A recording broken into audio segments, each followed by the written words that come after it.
The notification popped up on my iPad while I was reviewing quarterly reports at 2:57 p.m. on a Tuesday. A message from my wife Emma's iCloud account, automatically syncing to the family tablet I'd been using for work presentations. Just a photo thumbnail, but enough to make my blood run cold. My wife of 9 years, naked from the waist up, smiling at someone who definitely wasn't me. I sat frozen in my home office, the financial spreadsheets forgotten on my monitor. My name's Robert Jameson, I'm 41 years old, and up until that moment, I thought I had it all figured out. Director of operations at a mid-sized logistics company in Charlotte, North Carolina. 2 kids, Lily, 8, and Jackson, 5. A beautiful 4-bedroom house in a good school district.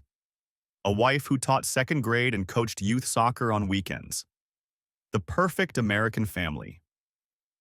My hands shook as I opened the full message thread.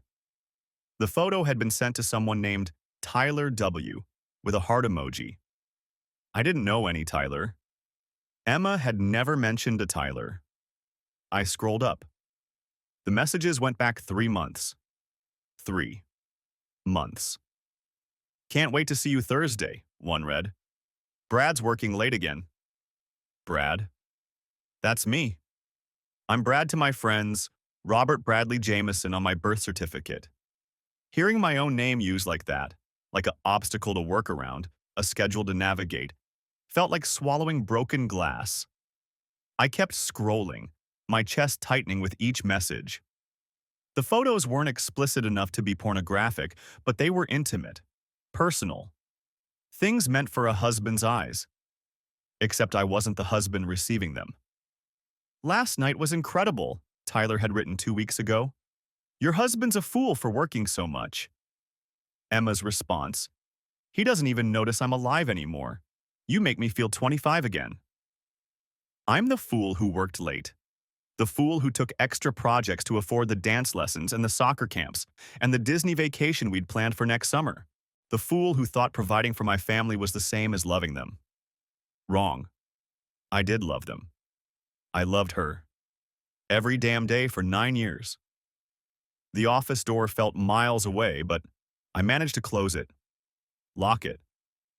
My breathing came in short gasps. A panic attack, probably. But I forced myself to think through the fog of betrayal and rage. Document everything. The thought came from somewhere rational, some survival instinct buried beneath the emotional wreckage.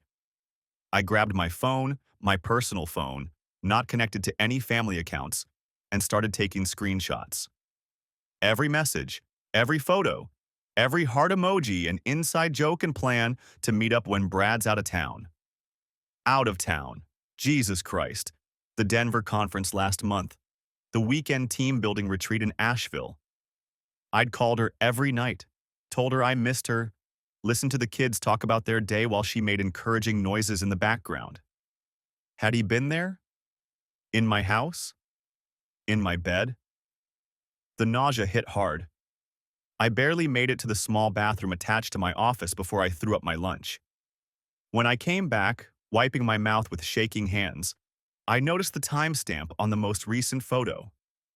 Today. Sent at 1:15 p.m. during Emma's lunch break at Riverside Elementary School, where she molded young minds and won Teacher of the Month last April. I checked the calendar on my phone. Today was Tuesday.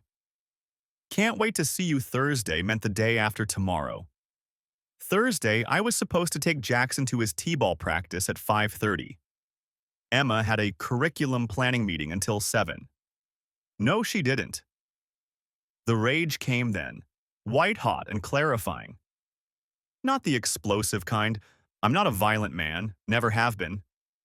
But the cold, calculating fury that sharpens your mind instead of clouding it. I'd built a career on logistics, on seeing 3 moves ahead, on planning for contingencies. This was just another problem to solve. Except the stakes were my entire life. I spent the next hour methodically documenting everything. Screenshots saved to a secure cloud account Emma didn't know about. I created a detailed spreadsheet, old habits, noting dates, times, and message content. North Carolina is a fault-based divorce state. I knew that much from a colleague's messy split 2 years ago. Adultery matters here. It affects alimony, asset division, everything. Good. At 4:15, I heard the garage door open. Emma's SUV, the Highlander. I'd surprised her with for her 35th birthday. I listened to her footsteps through the house, the kids' excited voices as they got home from school. "Brad?" she called up the stairs. "You home?" I looked at myself in the bathroom mirror. Red eyes, pale skin, the face of a man whose world had just imploded. I splashed cold water, took 3 deep breaths, and made a decision. She couldn't know. Not yet. I needed time to prepare, to consult an attorney, to understand my options. If I confronted her now, emotional and unprepared, I'd lose the advantage. She'd delete everything, get her story straight, maybe even beat me to the courthouse. No, this required strategy. "Yeah, babe," I called back, my voice surprisingly steady. "Just finishing up some work. Be down in 5. I heard her laugh at something Jackson said. That same laugh I'd fallen in love with 13 years ago at a mutual friend's barbecue. The laugh that used to be for me. I saved the last screenshot, backed up everything twice, and headed downstairs to have dinner with my family. To smile and ask about everyone's day. To kiss my wife on the cheek and pretend I didn't know she was counting down the hours until Thursday. The game had started. She just didn't know she was already losing. The attorney's office building looked like every other professional complex in Charlotte. All glass and steel pretending to be more important than it was. I'd chosen Gregory Walsh based on 3 criteria. His firm's reputation in high-asset divorces, his track record in North Carolina fault-based cases, and the fact that he was 40 minutes from my neighborhood. The last thing I needed was running into someone I knew in the waiting room. I'd scheduled the consultation for 10 a.m. Wednesday, telling Emma I had a meeting with a potential vendor. Not technically a lie. I was meeting with someone who would provide a service. The service just happened to be dismantling my marriage with maximum financial benefit to me. Walsh's receptionist led me to a conference room with a view of the interstate. I watched cars merge and split, everyone heading somewhere with purpose, and felt the familiar detachment that had settled over me since Tuesday afternoon. 48 hours ago, I'd been a man who believed in his marriage. Now I was sitting in a divorce attorney's office with a flash drive containing enough evidence to bury my wife. "Mr. Jameson." Walsh entered with the confident stride of a man who'd done this 1,000 times. Mid-50s, expensive suit, wedding ring that probably cost more than my first car. He shook my hand with just enough firmness to convey competence without aggression. "I appreciate you coming in. I understand from your call that we're dealing with a time-sensitive situation." "My wife is meeting her affair partner tomorrow afternoon," I said. "She thinks I don't know. I'd like to keep it that way until I understand my options." Walsh nodded, settling into his chair with a legal pad. "Walk me through it. Start from the beginning." I did. The iPad notification, the messages, the timeline, the Thursday meeting. I kept my voice level, professional, like I was presenting a quarterly report. Walsh took notes, his expression neutral except for the occasional flicker of recognition. He'd heard versions of this story before. When I finished, he set down his pen. "You mentioned documentation." I slid the flash drive across the table. Screenshots of every message. A spreadsheet with dates, times, and content summaries. Her text history going back 3 months. Photos she sent him. Photos he sent her. Everything synced from her iCloud account. Walsh plugged the drive into his laptop. His eyes moved across the screen, scrolling through my work. After several minutes, he sat back. "This is thorough," he said simply. "Extremely thorough. You work in logistics?" "Operations management. I'm good with details." "I can see that." He closed the laptop. "Here's where we stand. North Carolina is one of the few remaining states where adultery matters. It affects alimony, potentially property division, and definitely the narrative in court. With this level of documentation, we can pursue a fault-based divorce that will significantly limit her claims. What about the house? Joint asset, presumably? Both our names on the deed. I've made every mortgage payment for the last 9 years.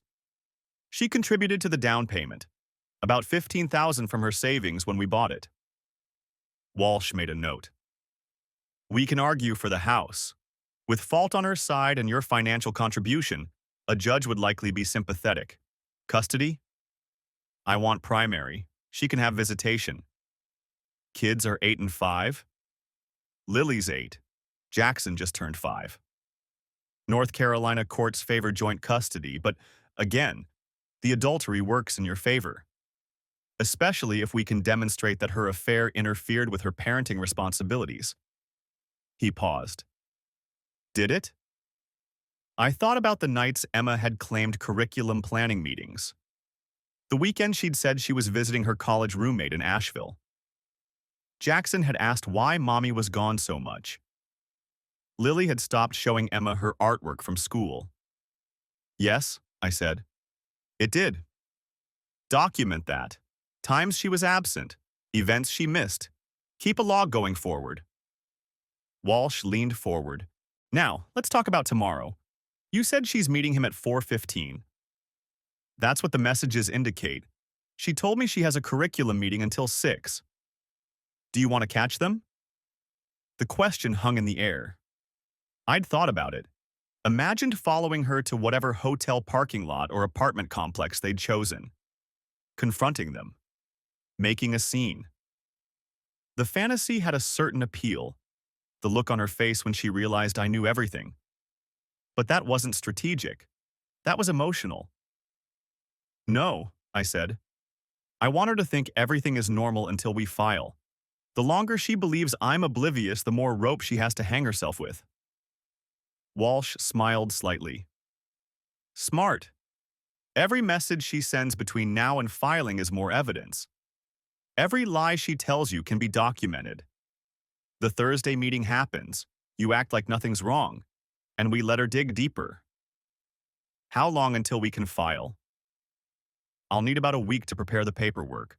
We'll need an affidavit from you detailing the adultery, supported by your documentation. We file, she gets served, and then the real work begins. He checked his notes. You mentioned she's a teacher? Public school? Riverside Elementary, 2nd grade. Salary? $48,000. I make $160. Walsh nodded. So you're the primary earner by a significant margin. That works for us. Normally she'd have a strong alimony claim. You've been married 9 years, she's in a lower-paying profession, classic scenario for spousal support. But the adultery changes everything. North Carolina statute is clear. If a dependent spouse commits adultery, they're barred from receiving alimony. Something cold and satisfied settled in my chest. She gets nothing. Nothing in spousal support. She'd still be entitled to her share of marital assets, but we can negotiate that down given the circumstances. And with your income, you'd pay child support, but based on a calculation that assumes joint custody. If we get primary custody for you, that number drops significantly. I did the math automatically. The house was worth about $400,000. We owed $260 on the mortgage. Retirement accounts, savings, Emma's car. Even split generously, she'd walk away with maybe $70,000 in assets and no ongoing support. From a comfortable middle-class life to starting over. What's the timeline? I asked. File in a week. She gets served probably the following Monday. That gives her the weekend to find an attorney. We'll request temporary custody arrangements immediately. You stay in the house with the kids, she moves out. Given the evidence, a judge will likely grant that.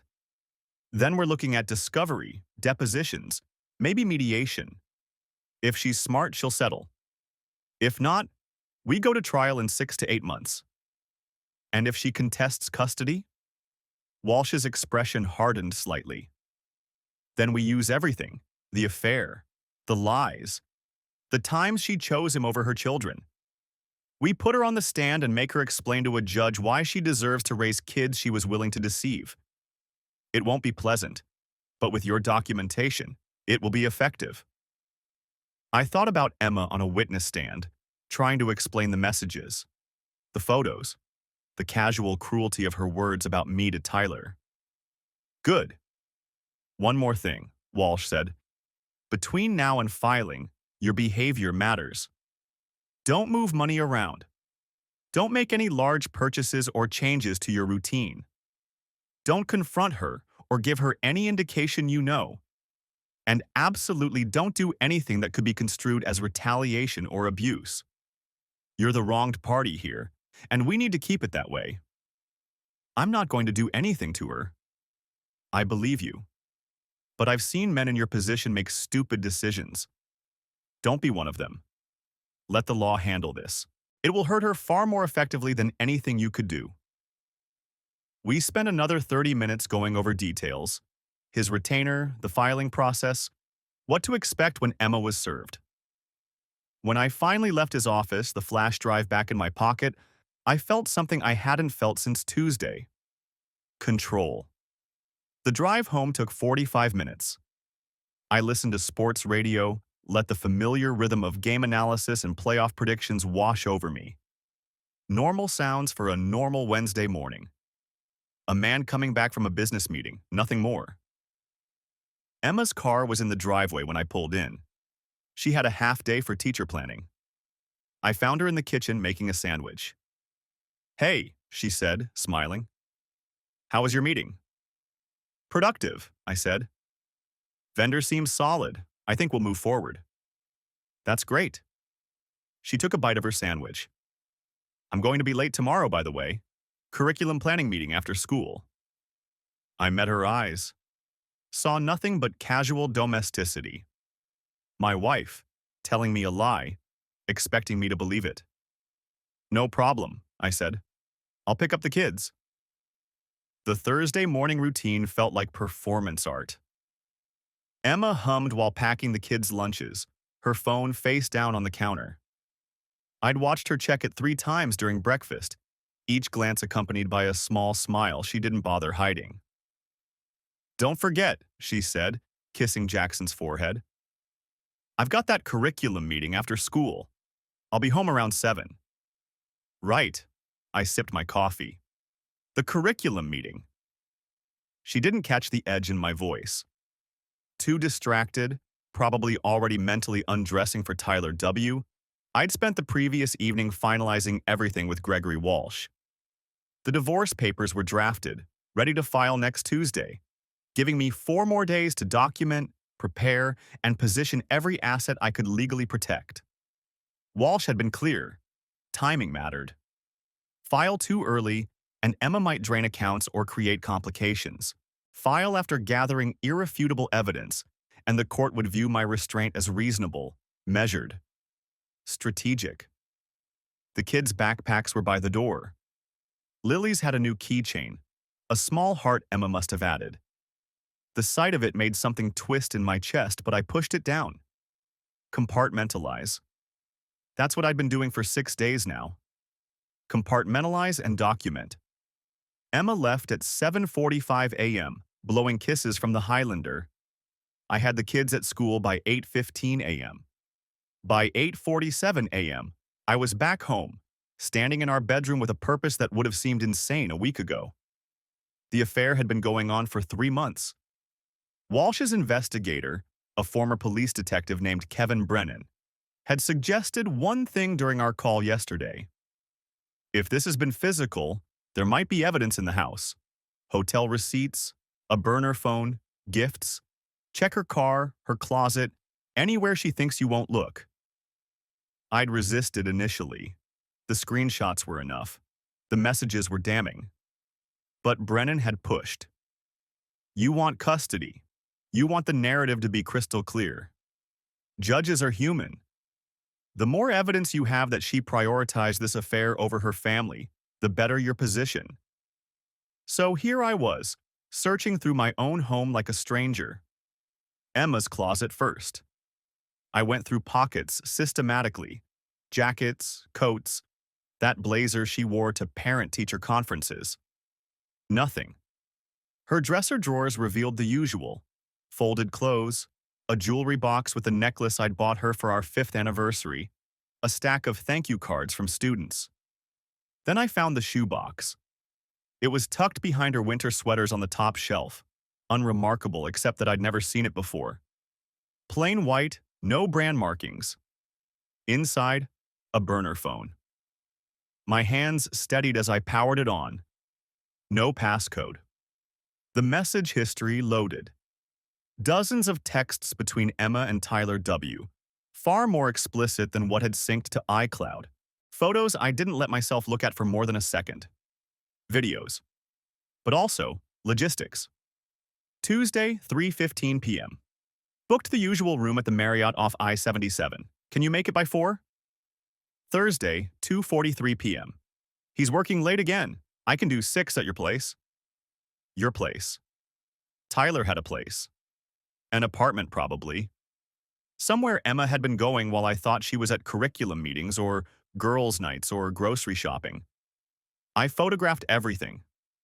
The phone itself, the messages, the metadata showing dates and times. Then I checked the browser history, hotel bookings, a lingerie website, searches for how to delete iCloud photos permanently, dated 2 days ago, after I discovered the affair, though she didn't know I had. She'd been trying to cover her tracks. The burner phone went back in the shoebox, exactly as I'd found it. Emma couldn't know I'd been here, couldn't suspect anything had changed. I moved to her car next.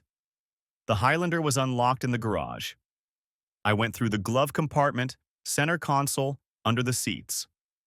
Found a parking receipt from the Marriott dated 3 weeks ago. A crumpled gas station receipt from a part of town she had no reason to visit, near where Tyler probably lived. Then, wedged between the passenger seat and center console, a men's watch. Expensive. Tag Heuer, stainless steel. Definitely not mine. I stared at it for a long moment. This physical proof that Tyler W. had been in my wife's car, close enough to lose a watch worth several $1,000s. Had they met in parking lots? Had he been in this seat while Emma drove somewhere, laughing about her stupid husband who worked too much? The watch went into a Ziploc bag, labeled and photographed. By 10:30 a.m., I'd documented everything and returned the house to exactly how I'd found it.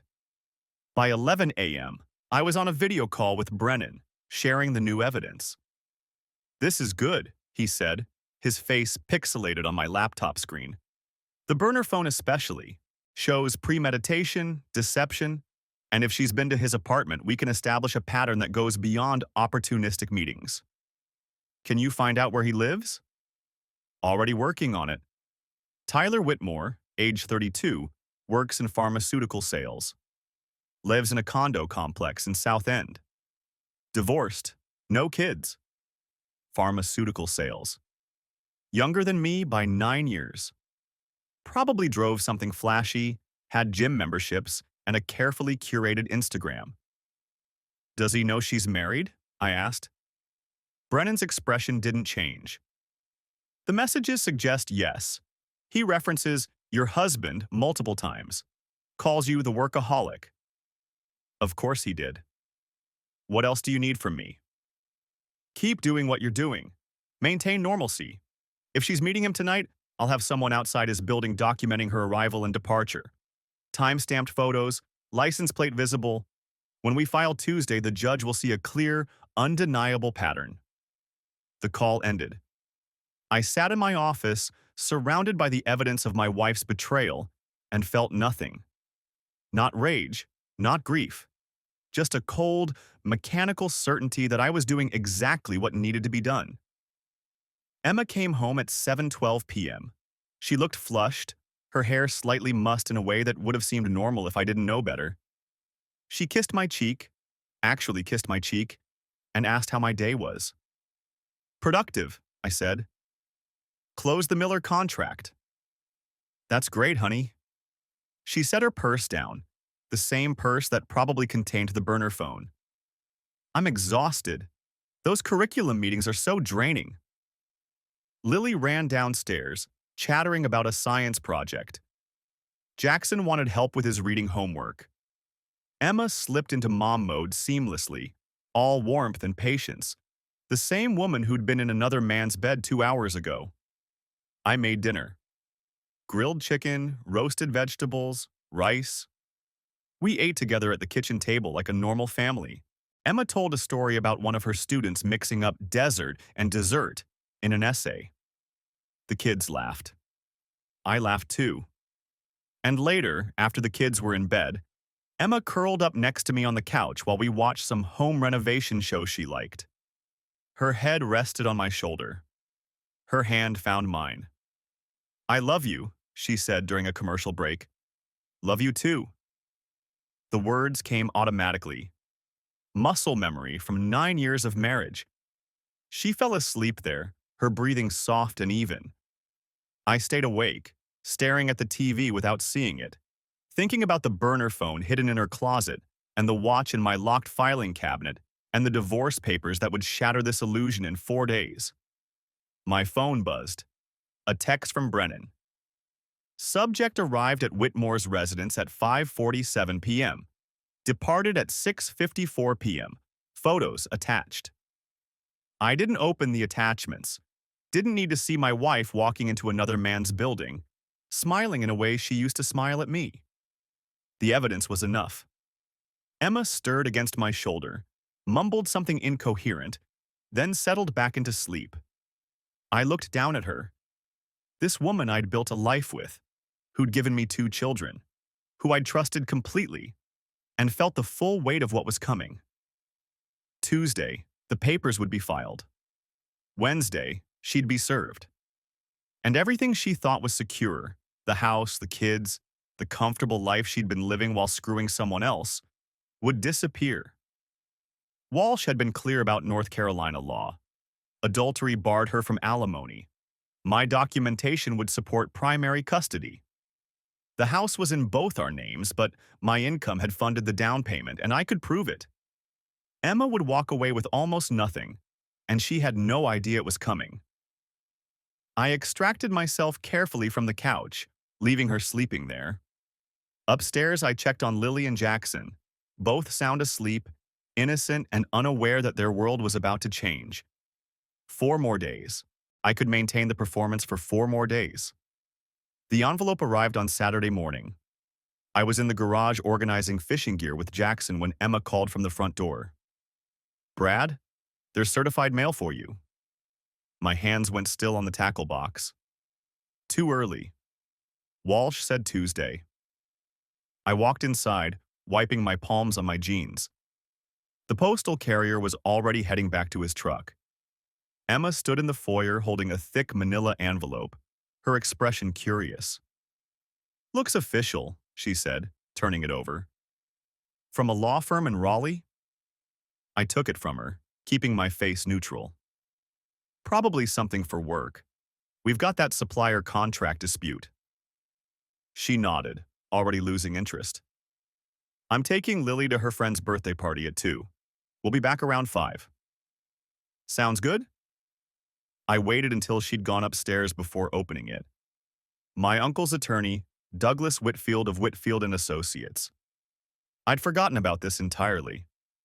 Uncle Richard had died 4 months ago, and I'd been named in the will along with my cousins. The estate was substantial, something north of $8 million split between 5 beneficiaries. I scanned the letter twice before the words actually registered.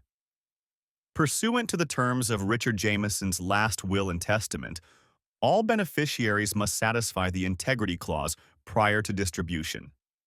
Specifically, Section 7B requires that each beneficiary's family unit demonstrate moral integrity and marital fidelity, as verified by an independent investigation conducted by our appointed notary and investigator. Investigation period will commence immediately and conclude within 30 days. Beneficiaries who fail to satisfy the integrity requirements will forfeit their inheritance, with their portion distributed to the Charlotte Children's Hospital Foundation. I read it again, then a 4th time. Uncle Richard had been old-school Catholic, married to Aunt Margaret for 53 years before she died. He'd watched his own son go through a bitter divorce, had seen his daughter's husband cheat with a secretary. At the funeral, he'd told me I was one of the good ones, kept your family together the right way. The irony tasted like copper. I checked the date.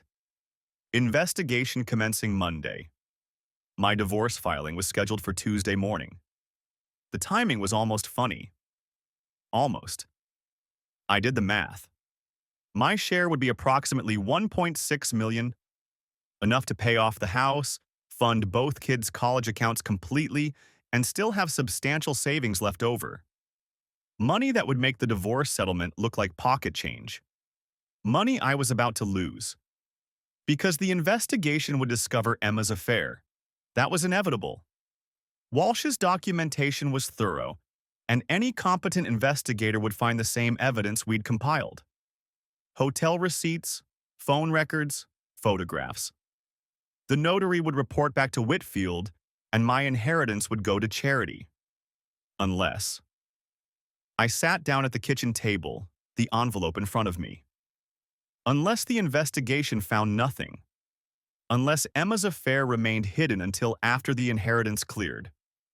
Unless I delayed the divorce filing by 30 days. My phone showed 11:47 a.m. Walsh's office was closed on weekends, but I had his cell for emergencies. I pulled up his number, then stopped. What was I asking him? To delay the filing so I could commit fraud? To help me deceive an estate investigator? That wasn't just unethical, it was potentially illegal. Inheritance fraud carried serious consequences. But this was $1.6 million. I thought about Lily's college fund, currently sitting at $43,000. About Jackson's, barely at $28,000. About the mortgage balance of $340,000 on a house worth maybe $520,000. About the retirement account I'd been building for 20 years, now facing a 50-50 split.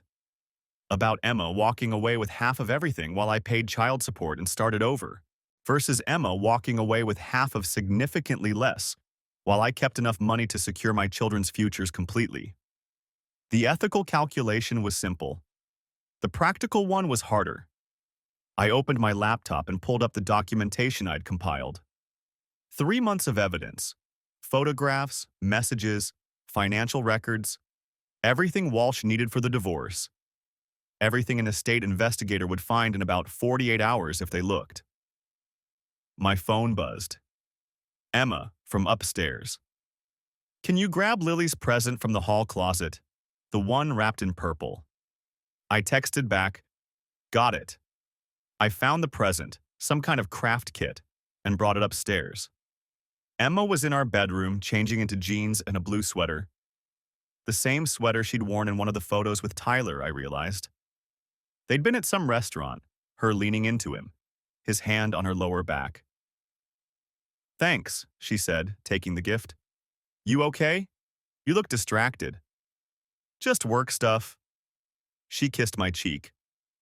Don't spend all day in your office. It's Saturday. I won't. After she and Lily left, I went back to the kitchen. Jackson was still in the garage, content with his own tackle box and a pile of plastic lures. I called Walsh. He answered on the third ring. Robert, everything all right? I need advice, legal advice, but also practical. I explained about the inheritance, the integrity clause, the timing. Walsh was quiet for a long moment. You're asking me if you should delay the filing to preserve the inheritance. I'm asking what my options are. Your options are limited. If you delay the filing and actively conceal the affair from the estate investigator, that's fraud. If the deception is discovered, you could face criminal charges, civil liability, and you'd definitely lose the inheritance anyway. What if I just don't file yet? What if I wait 30 days, let the investigation happen, and file after? Can you maintain the facade for 30 more days? I looked at the calendar on my phone. 30 days. 4 more weeks of coming home to her smile, her lies, her performance. 4 more weeks of "I love you" and "How was your day?" while she texted Tyler about hotel rooms and stolen afternoons. 4 more weeks of sleeping next to someone who'd already left me in every way that mattered. "I don't know," I said. Walsh's voice was careful. "I can't advise you to commit fraud, Robert, but I can tell you that if you choose to delay the filing for personal reasons, and if during that delay you simply don't volunteer information to an investigator who hasn't asked you direct questions, that's different from active deception. That's a fine line. It's a very fine line. And if the investigator asks you directly about your marriage, you'd have to answer truthfully or you're into criminal territory." I rubbed my eyes. "What would you do?" "I'd consider whether $1.6 million is worth 30 more days of what you've been going through. I'd consider whether the emotional cost outweighs the financial benefit. And I'd consider whether you can actually pull it off without breaking." "But you wouldn't advise it." "I wouldn't advise fraud, no. But I also wouldn't judge a client for making a strategic decision about timing." After we hung up, I sat in the kitchen for 20 minutes, staring at nothing. The house was quiet except for Jackson's occasional chatter from the garage, talking to himself about fish and hooks and big ones like daddy catches. I thought about Uncle Richard, who'd built his fortune in manufacturing and given generously to children's charities his entire life. Who'd valued family integrity above everything. Who'd written that clause specifically to ensure his money went to people who honored their commitments. I thought about Emma, who'd honored nothing. And I thought about my kids, who deserved every advantage I could give them. The decision crystallized slowly, like ice forming on a window. I opened my laptop and started a new document.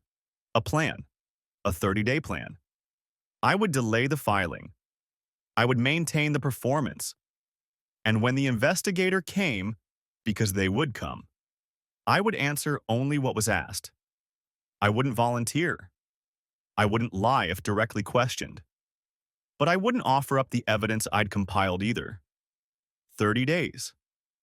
Then the inheritance would clear, the money would transfer, and I'd file for divorce with everything Walsh had prepared. It wasn't fraud if I didn't lie. It was just strategic silence. I almost believed that. The estate investigator arrived exactly on time. Monday, 9 a.m., as specified in the letter. I'd spent the weekend preparing, not for what I'd say, but for what I wouldn't. His name was Gerald Peterson, according to the business card he handed me at the door. Mid-50s, gray suit, leather portfolio. The kind of man who'd spent decades noticing things people tried to hide. "Mr. Jameson, thank you for making yourself available." His handshake was firm, professional. "I understand this is an unusual situation." My uncle had unusual ideas about a lot of things. I led him to the dining room table, away from my office where Emma's betrayal lived in spreadsheets and screenshots. "Coffee?" "Black, thank you." Emma had left for school an hour earlier, cheerful and oblivious. She'd kissed my cheek at the door, told Jackson to be good for me. I'd taken the day off work, told my boss it was estate business. Not a lie. Jackson was at a play date until noon.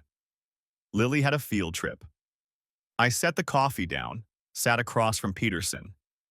He opened his portfolio, pulled out a thick document. "I'll be direct, Mr. Jameson. Your uncle's will contains what we call an integrity clause. Specifically, it requires verification that beneficiaries maintain marital fidelity and family honor. The language is old-fashioned, but legally binding." He looked up. "You've been married 9 years?" "Yes." "Children?" "2. Lily's 8, Jackson's 5. He made notes. "The investigation typically takes 2 to 3 weeks. I'll need to interview you, your wife, possibly other family members or associates. I'll verify employment, review financial records, speak with neighbors and colleagues." My coffee tasted like metal. "What exactly are you looking for?" "Evidence of infidelity, primarily. Also financial impropriety, criminal activity, Anything that would violate the spirit of your uncle's intentions. Peterson's expression didn't change. In 30 years, I've conducted 47 of these investigations. 32 beneficiaries passed.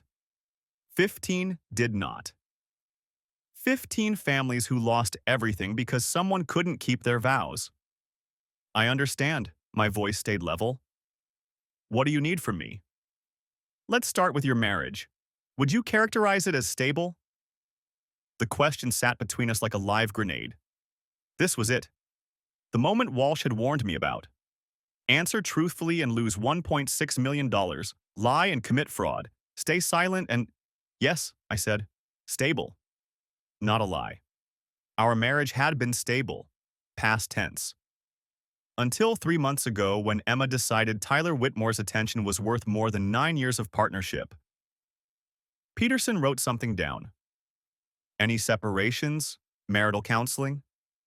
No. Financial stress? Major disagreements? Normal stuff. I work long hours sometimes. She wishes I was home more. I picked up my coffee, put it down. Nothing unusual. Every word technically true. Every word a careful step around the crater in the center of my life. And your wife, Emma, correct? She's a teacher? 2nd grade, Riverside Elementary. She loves it. Does she travel for work? Conferences? Training? My throat tightened. Occasionally. Teacher development workshops, that kind of thing. Peterson made another note. I'll need to speak with her. Is she available this week? She's at school until 3:30 most days. I can have her call you. That works. He flipped a page. Now, I'll need access to some financial records. Bank statements, credit cards, major purchases from the last year, just to verify there's no hidden debt or suspicious activity. The hotel receipts flashed through my mind. The ones I'd photographed from Emma's purse. Charged to her personal credit card. The one I'd never had reason to check. I can get you our joint account information, I said carefully. Emma has a personal card for school expenses and groceries. I'd need to ask her about that one. Understandable, Peterson pulled out a form. I'll also be conducting interviews with neighbors, colleagues, friends. Standard procedure. Most people won't even know why I'm asking questions. Perfect. Someone would eventually mention seeing Emma's car at Tyler's apartment complex. Or a neighbor would remember her leaving at odd hours. Or one of her teacher friends would let something slip about curriculum meetings that never appeared on the school calendar. The investigation would uncover everything I'd found. I just had to make sure I wasn't the one who revealed it. How long does this usually take? I asked. 3 weeks, typically. I'll submit my report to the estate trustees by the end of the month. He closed his portfolio. One more thing. I need to ask directly. Is there anything you're aware of that would violate the terms of your uncle's will? The question hung in the air. Walsh's voice echoed in my head. If he asks directly, you can't lie. That's fraud. But he hadn't asked if Emma was faithful. He'd asked if I was aware of anything. I met his eyes. I've been focused on work and the kids. I can't speak to things I don't know about. Technically true. I couldn't speak to Emma's affair, not without revealing I'd been conducting surveillance and collecting evidence for a week. Peterson studied me for a long moment. Then he nodded. Fair enough. I'll be in touch later this week to schedule a time to speak with your wife. I walked him to the door, shook his hand again, watched him drive away in a silver Accord. Then I went to the bathroom and threw up. Emma came home at 4:15, carrying a stack of graded papers and a Starbucks cup. How'd it go? She dropped her bag on the counter, kissed my cheek again. The casual intimacy made my skin crawl. Fine. Standard questions about Uncle Richard, the family, our finances. Did he say how long it'll take? 3 weeks or so. I opened the refrigerator, stared at contents I didn't see. He wants to talk to you too. I said you'd call him. Sure. She was already looking at her phone, checking for messages from Tyler, probably. What kind of questions? Just marriage stuff. How long we've been together, whether everything's stable. I pulled out chicken for dinner, set it on the counter. Nothing complicated. Weird that your uncle cared so much about that stuff. She scrolled through her phone, distracted. Like, what if someone was divorced? They'd lose everything. Apparently. Seems harsh. She looked up. But we're fine, so it doesn't matter. The audacity of it. Standing in our kitchen, planning to meet her lover later, telling me we're fine. My phone buzzed. A text from Walsh. How did it go? I typed back. He's interviewing Emma later this week. Didn't reveal anything. 3 dots appeared, disappeared, appeared again. Remember, don't volunteer information, but don't lie if asked directly.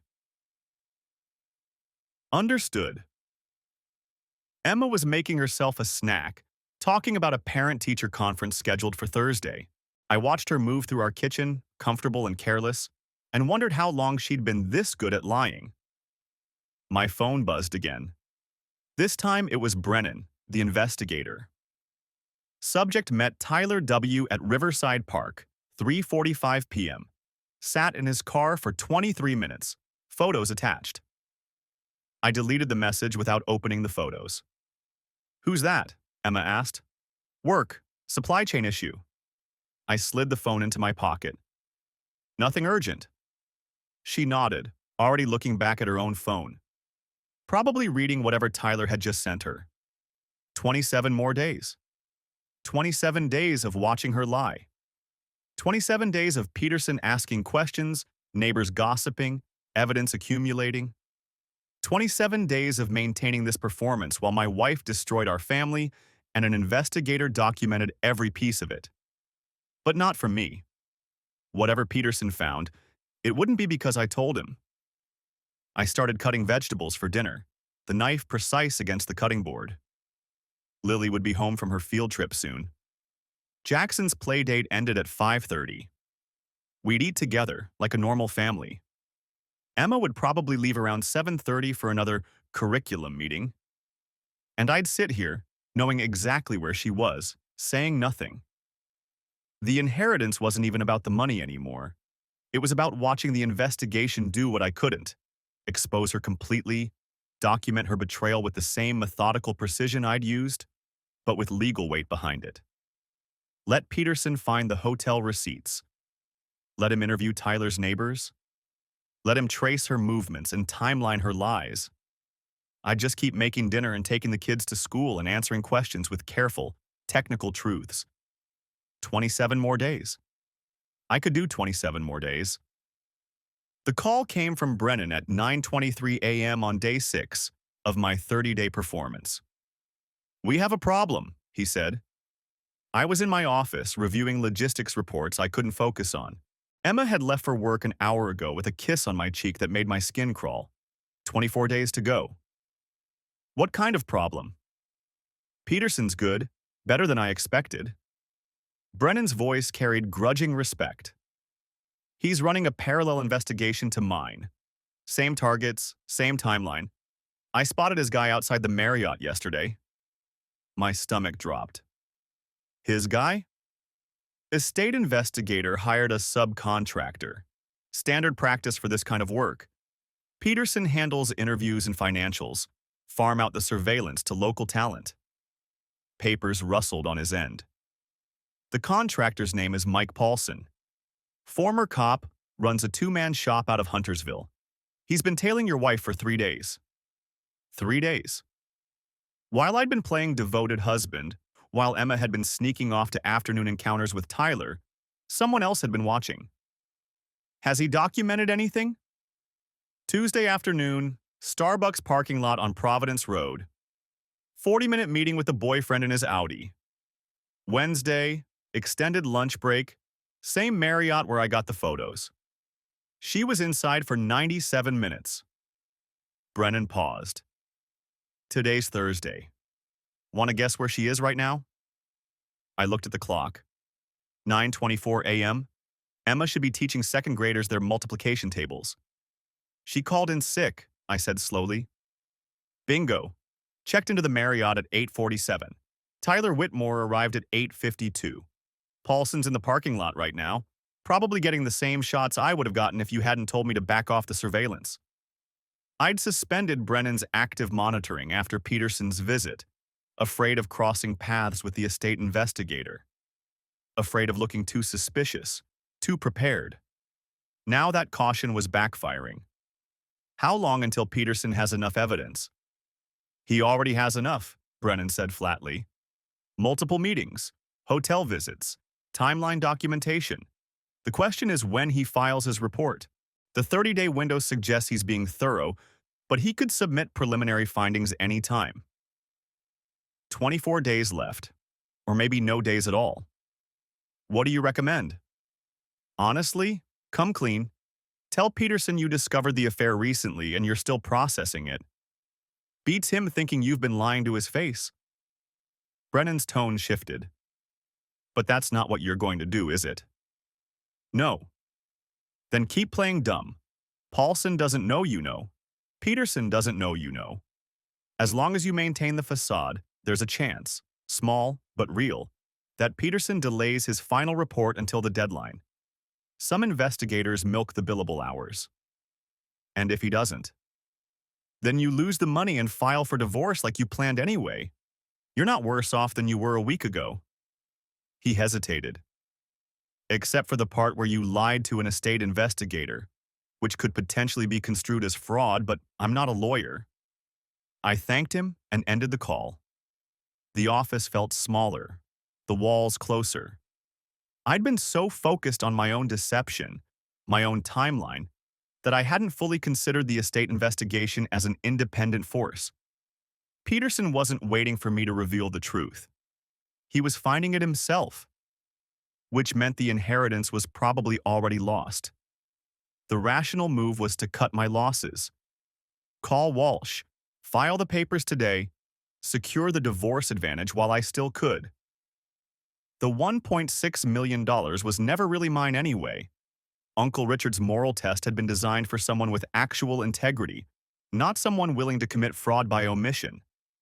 I pulled up Walsh's number on my phone. Didn't dial. Because there was still a chance. Slim, maybe delusional, but real. If Peterson was thorough, if he was methodical, if he wanted to build an airtight case before submitting findings, he might wait until the deadline. 24 more days of surveillance, interviews, financial analysis. Investigators like documentation. They like certainty. And if I filed for divorce now, I'd be confirming what his investigation was discovering anyway. I'd be validating his findings while simultaneously disqualifying myself from the inheritance. But if I waited, if I maintained the performance for 24 more days. The phone buzzed. Text from Emma. Feeling better? Think I'll go in after lunch. Can you pick up Jackson from daycare at 3? Sent from the Marriott, probably from the bed where she'd just finished with Tyler. Sure thing. Feel better. Love you. I sent it before I could think too hard about it. The reply came 30 seconds later. Heart emoji. My hands were steady as I set the phone down. That was new. A week ago, her messages had made me physically ill. Now I felt nothing but cold calculation.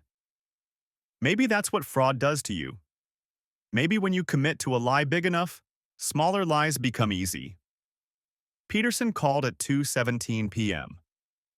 Mr. Jameson, I hope I'm not interrupting. Just wanted to schedule a follow-up conversation. My heart rate didn't even spike. Of course. What works for you? Tomorrow afternoon, if possible. I've completed initial interviews with your neighbors and some of your wife's colleagues.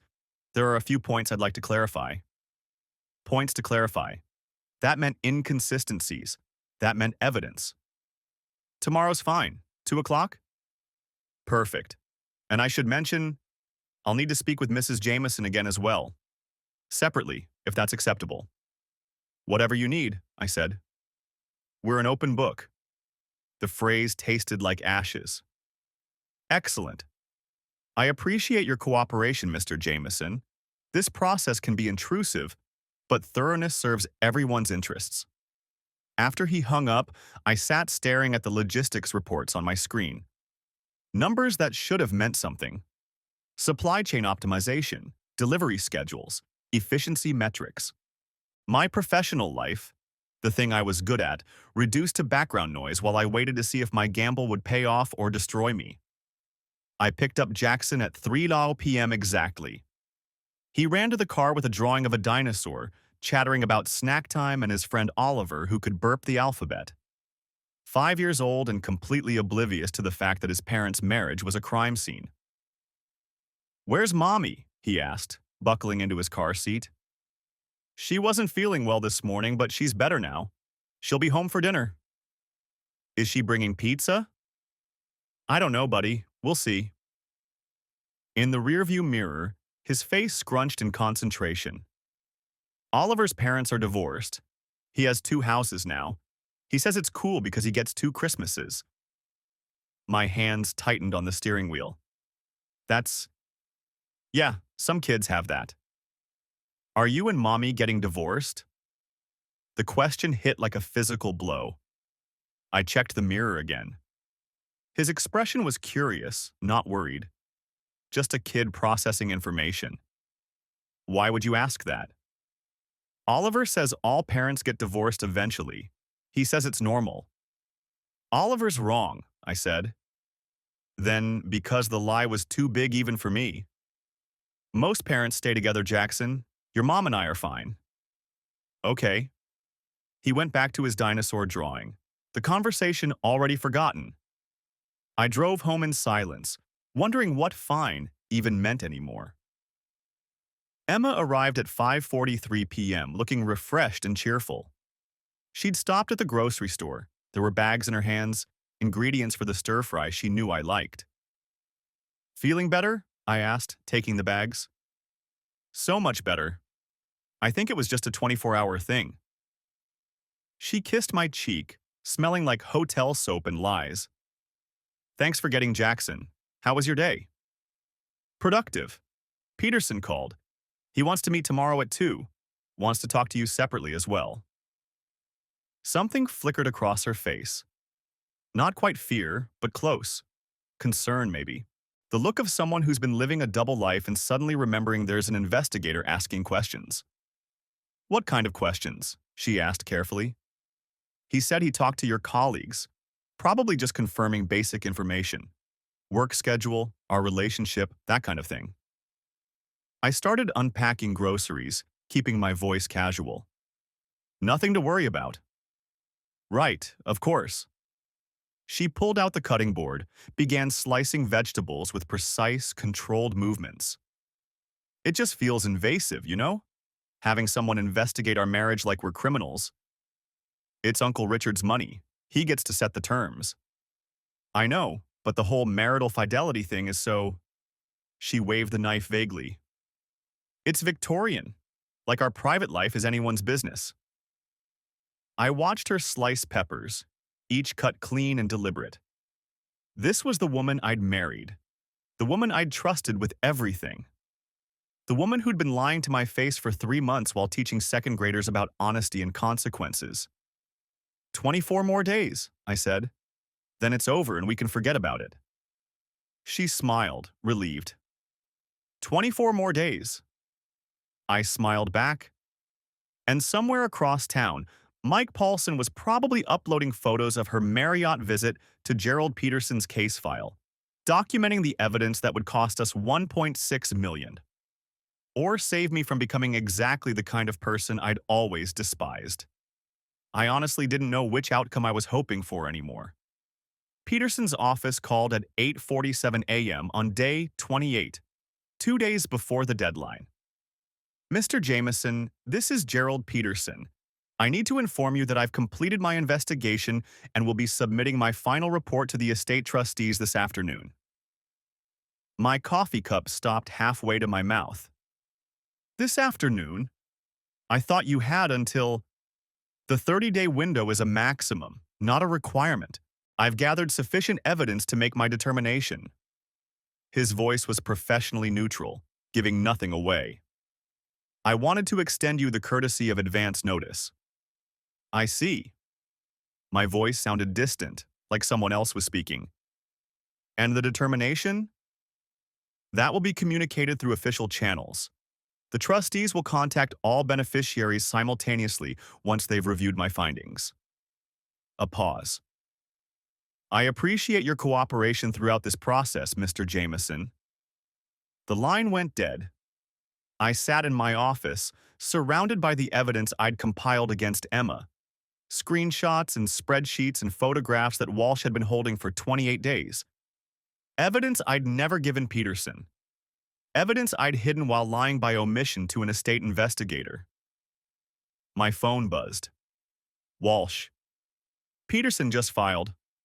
I have contacts at the trustee's office. Unofficial word is you're disqualified. I'm sorry. The inheritance was gone. I'd spent 28 days playing a fraud, maintaining a performance, sleeping next to my wife's lies while protecting my own. And for what? The investigation had found exactly what I'd known it would find. Emma's affair was documented, time-stamped, photographed. Peterson had done his job. I'd just done mine, too late to matter. Another text from Walsh. We can file today. The divorce papers are ready. You still have all the evidence for custody and asset division. I looked at the calendar. Friday, November 17th. Lily had a school recital tonight. Jackson's t-ball team was having an end-of-season pizza party tomorrow. Normal family events for a family that was about to detonate. File Monday, I texted back. I need the weekend. Are you sure? Every day you wait is another day she could. Monday, 9 a.m. I set the phone down and went to find Emma. She was in the kitchen, packing lunches for the kids. Humming something while she worked, completely unaware that both our lives had just collapsed in different ways. Hey, I said. We need to talk. She looked up, smiled. What's up? The estate investigation. Peterson filed his report today. Her smile faltered. Already? I thought. He found evidence of infidelity. I watched her face drain of color. Your affair with Tyler Whitmore, the hotels, the meetings, all of it, were disqualified from the inheritance. The sandwich she'd been making fell onto the counter. Brad, don't. My voice was flat, empty. I've known for 28 days, since before Peterson even started his investigation. I found the messages, the photos, the burner phone in your closet. I've been documenting everything. She grabbed the counter edge, steadying herself. You've known for... And you didn't say anything? I was going to file for divorce the day Peterson showed up. I delayed it because I thought... I laughed, a harsh sound. I thought I could hide your affair long enough to keep the inheritance. I thought I could commit fraud by staying silent. Turns out I'm not as good at lying as you are. Brad, please let me explain. There's nothing to explain. You've been sleeping with someone else for 3 months. You've been lying to me, to our kids, to everyone. And I've spent the last month lying too, trying to protect money that was never really mine. I pulled the divorce papers from my briefcase. Walsh had sent them weeks ago, just in case. I'm filing Monday. You can find somewhere else to stay this weekend or I will. Your choice. Emma's eyes filled with tears. What about Lily and Jackson? What about them? You should have thought about them before you started this. I set the papers on the counter between us. I'm seeking primary custody. I have documentation of every lie you've told, every time you chose Tyler over your family. North Carolina doesn't look kindly on adultery. You can't take my children. I'm not taking them. You gave them away when you decided a pharmaceutical salesman was more important than your marriage. I picked up my keys. I'm going to work. When I get home, either you're gone or I am. We'll figure out what to tell the kids later. I walked out before she could respond. The next 72 hours felt like living underwater. Everything muted, distant. moving in slow motion. Emma moved to her sister's place in Greensboro that same day. We told the kids Mommy was helping Aunt Jennifer with a project, would be back soon. Lily looked suspicious. Jackson accepted it with the easy resilience of a 5-year-old. Monday morning, Walsh filed the papers. Emma was served at Riverside Elementary at 2:47 p.m. by a process server who found her in the teacher's lounge. One of her colleagues called me, someone who'd apparently been interviewed by Peterson and put the pieces together. "She's devastated," the colleague said, "just sitting there crying." "I'm sure she is," I said, and hung up. The estate trustees sent official notification Tuesday. Inheritance forfeited due to failure to meet integrity requirements. My portion would be donated to Charlotte Children's Hospital Foundation, as specified in Uncle Richard's will. The letter was formal, impersonal, final. Emma hired an attorney by Wednesday, some guy named Patrick Lawson who specialized in protecting mothers' rights. He called Walsh, proposing mediation. "She wants to negotiate," Walsh told me. "Joint custody, split assets. She's willing to concede the adultery affected the marriage but wants to argue it shouldn't affect her relationship with the children." "What are our chances at trial?" "With your documentation. 90% you get primary custody. The house is trickier, joint asset, but your income funded it. I'd say 70% we keep it or force a sale where you get majority proceeds. She's barred from alimony by statute. Child support will be minimal with primary custody. Then we go to trial." "Robert, I have to ask, is this about winning or about punishment?" I thought about that. About Emma crying in the teacher's lounge. About Jackson asking when Mommy was coming home. About the $1.6 million I'd lost trying to be someone I wasn't. "It's about consequences," I said. "She made choices. This is what choices cost." The divorce took 6 months. Emma fought for joint custody, brought in character witnesses, had her attorney paint me as a workaholic who'd neglected his family. Her lawyer was good. He made it sound almost reasonable, like her affair was a symptom of my emotional absence rather than a choice she'd made. Walsh was better. He put the burner phone into evidence. The hotel receipts. The timeline of lies cross-referenced with school events she'd missed, soccer games she'd skipped, bedtimes she'd abandoned for curriculum meetings. He deposed Tyler Whitmore, who admitted under oath that yes, he'd known Emma was married. Yes, they'd met in my house when I was traveling. Yes, he'd heard her complain about her husband while lying in the bed I paid for. The judge was a 63-year-old woman named Patricia Kowalski, who'd been on the bench for 22 years.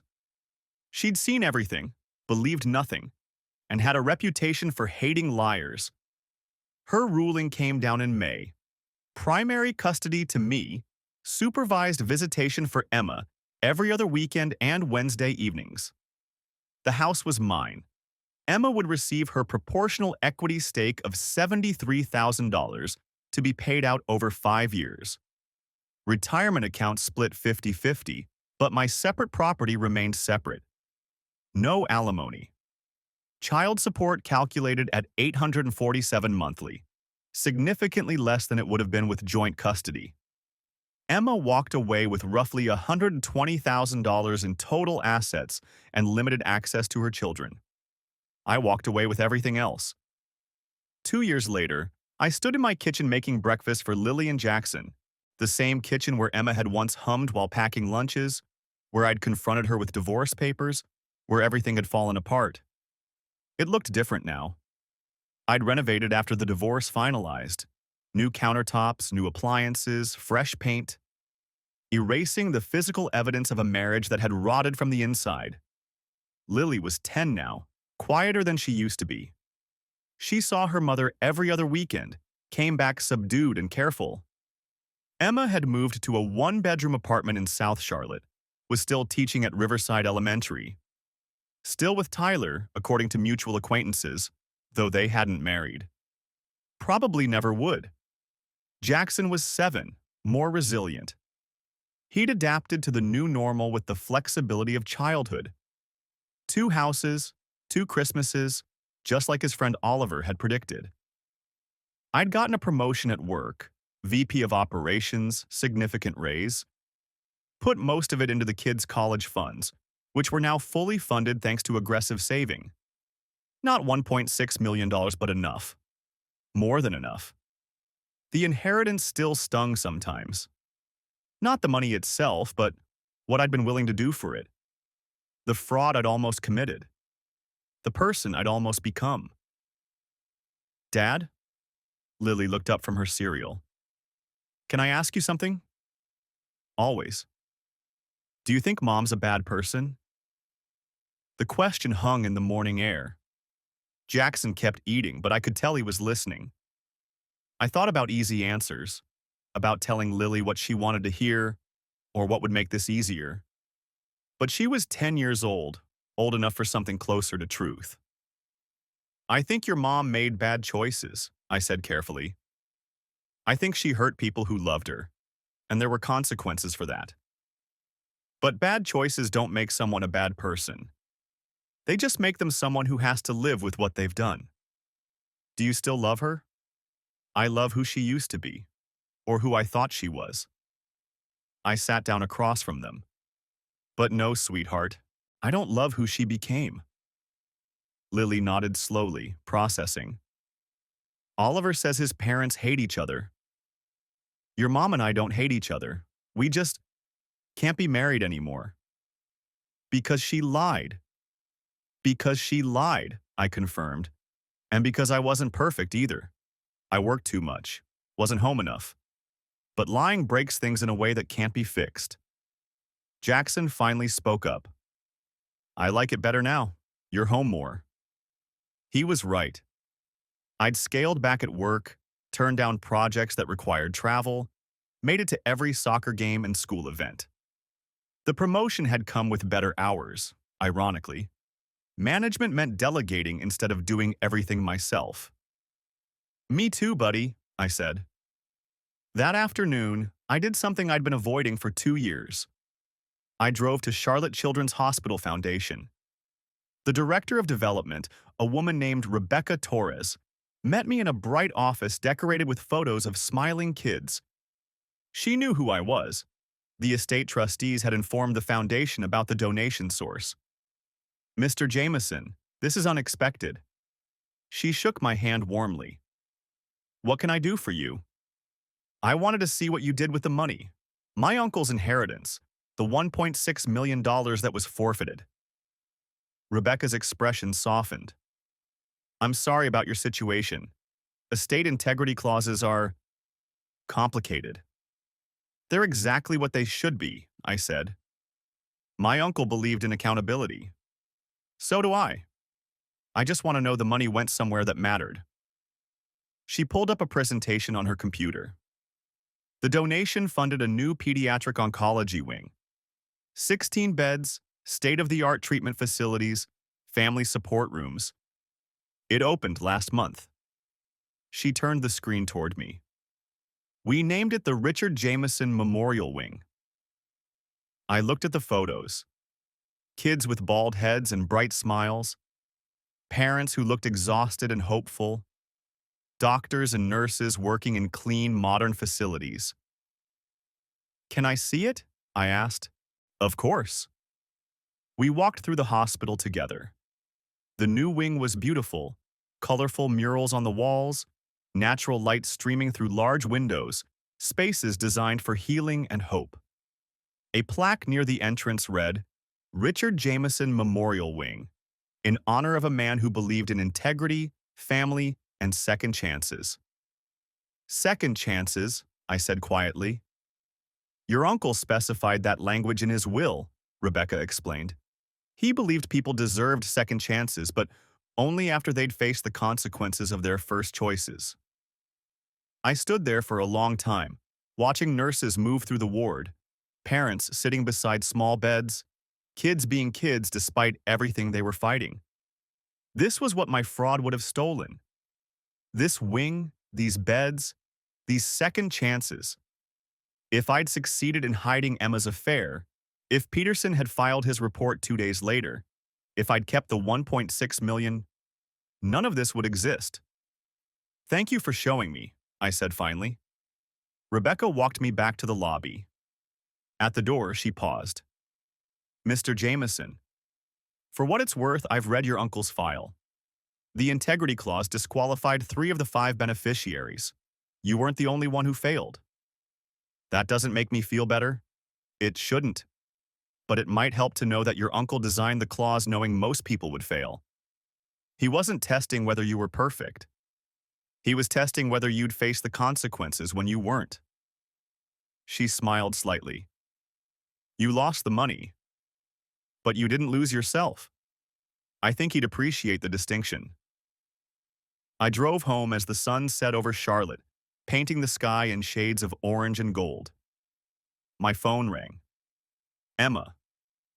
We talked occasionally now, coordinating kid schedules, keeping things civil for Lily and Jackson's sake.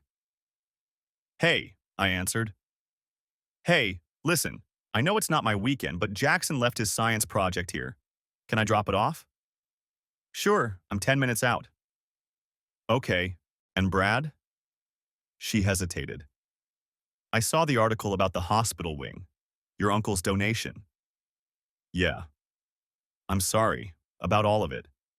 About what I did, what we lost, everything. I pulled into my driveway, sat in the car watching the house I'd fought to keep. Me too. Do you ever wonder what would have happened if we'd just worked on things instead? Every day, I admitted. But we can't go back. We can only go forward. I know. Her voice was soft, sad. I'll be there in 5 minutes. She hung up. I went inside, where Lily was doing homework at the kitchen table and Jackson was building something elaborate with Legos. Normal evening sounds in a house that had survived everything. Emma arrived exactly 5 minutes later. We exchanged Jackson's project at the door, awkward and polite. She looked tired, older. The consequences of her choices written in the lines around her eyes. Thanks, I said. Thank you. For being fair about the custody schedule, for not making this harder than it has to be. We're both their parents. That doesn't change. She nodded, turned to leave, then stopped. You're a good father, Brad. I hope you know that. Better than I was a mother. You're still their mother. You can still be what they need. I'm trying. She walked to her car, then called back. And for the record, I think your uncle would have been proud of you. Not for being perfect, but for being honest when it mattered.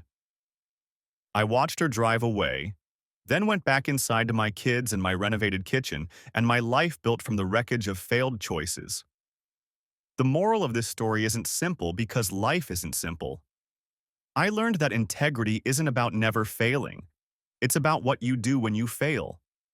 I came close to fraud, close to becoming someone I'd despise, but I stopped. Not because I was noble, but because the cost of winning that way was higher than the cost of losing. Emma learned that betrayal has consequences, that choices echo forward in ways you can't predict or control.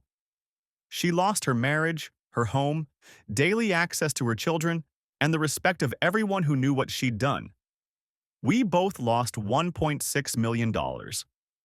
But that money became something better than either of us deserved. A hospital wing where kids fight for second chances, where families hold on to hope.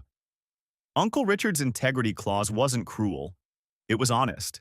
It said, if you want the rewards of honor, you have to actually be honorable. And when you're not, you face what comes next with whatever dignity you can salvage. I won the divorce. I kept the house, the kids, my self-respect. But I also lost. Lost the marriage I thought I had, the future I'd planned, the innocence of believing love was enough. Emma lost more. Lost everything, really, except the chance to rebuild something smaller and more honest from the ruins. And somewhere in Charlotte, kids are getting treatment in a wing that exists because we both failed Uncle Richard's test. Maybe that's the real lesson. Sometimes losing is the only way to find out who you actually are. And sometimes the wreckage of your failures builds something better than you ever could have built on purpose. I'm not the hero of this story. Neither is Emma. But we're both still here, still trying, still learning that consequences and second chances aren't opposites. They're two parts of the same truth. You make your choices. Then your choices make you. And if you're lucky, you get to live long enough to understand the difference.